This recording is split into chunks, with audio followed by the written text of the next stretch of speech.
করবো। আচ্ছা, আমার প্রিয় পেশ করাবাসী, আপনারা কেউ যাবেন না প্লিজ, দয়া করে কেউ যাবেন না। এখনো পর্যন্ত ম্যাজিস্ট্রেট আমাদের এলাকা ছেড়ে দেয় নাই, আপনারা কেউ যাবেন না প্রিয় পেশ করাবাসী। আমার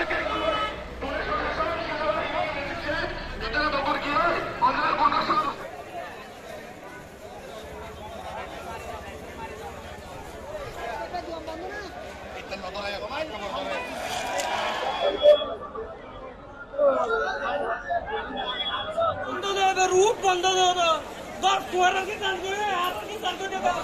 আয় বড় বিচার লোক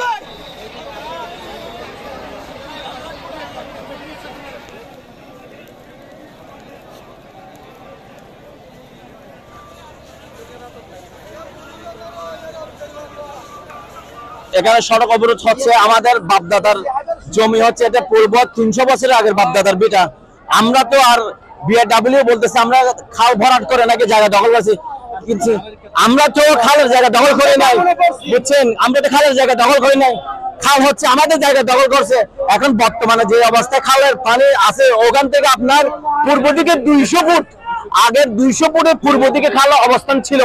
এখন যেখান থেকে যে অবস্থায় খাল আছে, ওখান থেকে পূর্ব দিকে 200 ফুট আগের অবস্থায় ছিল।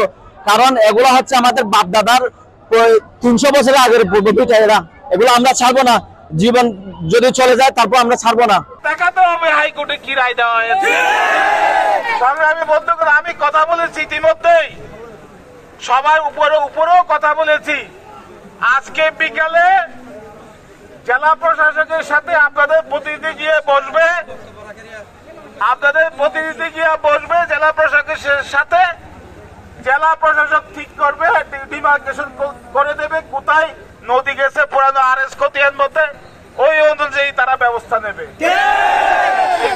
এটাই তো চান আপনারা।